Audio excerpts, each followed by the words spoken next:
Let's start with The Exorcist, because I saw a fan poster this week that's been going around that looked great, by the way.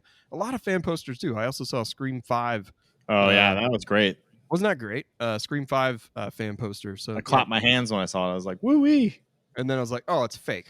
Well, okay. Because you know the new one's probably just going to have like people's pictures on it, like a 90s version. It's not going to be as good. But this Exorcist one had like a super creepy modern take on Regan, and it was kind of glowing eyes. I think people could go either way on it. Like it's either, well, that's kind of cheesy, one of those like cheesy DVD covers, or it's a interesting take on it, right? The question I have for you is, are we ready for an Exorcist reboot after we had a really great take on the TV series? And if we are, who would you like to see at the helm? Directing it. I didn't. Okay, first, I guess I wouldn't remake it because you already have one of it's like remaking Jaws. You already have it done perfectly, and it was done written by the guy who wrote the book, right? And you're not gonna get somebody like William Friedkin. Obviously, William Friedkin then wasn't who he became in our heads, but he was still like a top tier director making a horror film. So the likelihood of you getting somebody to do that is pretty low, I would say. What my concern would be, you're going to get somebody to do like what they did with Suspiria, which while it has like interesting stuff, I'm not a huge fan of it because the original is just too perfect. To try to remake it doesn't quite make sense. And here you have, it's based on a book. So are you just actually doing a sequel, and are you just using the name? And I think it's that. But who do you trust to make this movie, Tim? In terms of who I would want to take on something like this in kind of a fresh perspective, like you mentioned, is Fede Alvarez. I think he would do wonders with it based on what I've seen him do with that Evil Dead remake in 2013. I think he could pull off something creepy like this in a really effective way if we're going to make it. What do you think of that choice? I don't know. I just feel like it's a great choice. I feel like I've patted myself on the back right now. I did great. Well, I don't think it's a bad choice. But what about, so what I guess what I'm thinking is like, who's the most similar to Friedkin working today? So Friedkin wasn't a horror director. He was kind of an everything kind of guy.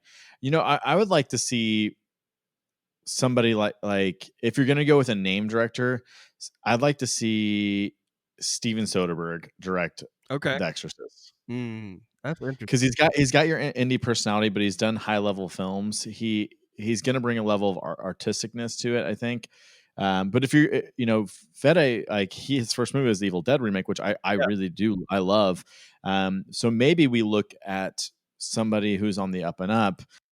And then I was going to say Andre Overdell, who did Scary Stories and Autopsy of Jane Doe and Troll Hunter. Yeah, I think that's really interesting. I think he would be a great choice as well. I mean, Autopsy of Jane Doe, I think, is a perfect execution in a similar vein. Oh, I'll throw in one more pick, only because they just had a film come out and it was in my top 2 of the year.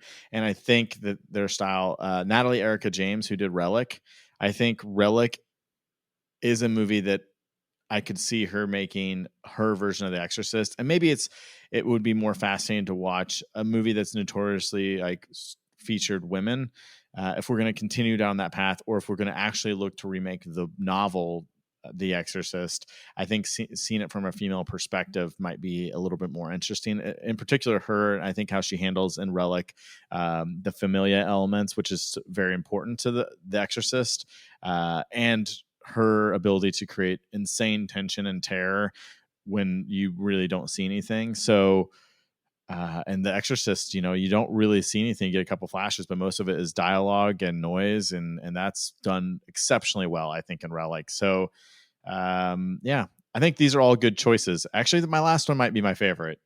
I'll throw one more in there because why not? But you bring up a good point, and we're like, well, what about a female's perspective on this? Because we haven't had that before. But what about Jennifer Kent? I think she could do an interesting thing on it with what she did with, obviously the Babadook, and bringing that kind of fear to life. I love that. Yeah. Well, I think that those are all good choices. So if you pick one, if you do it and you pick any of those people we suggested, I think there's going to be an interesting film there.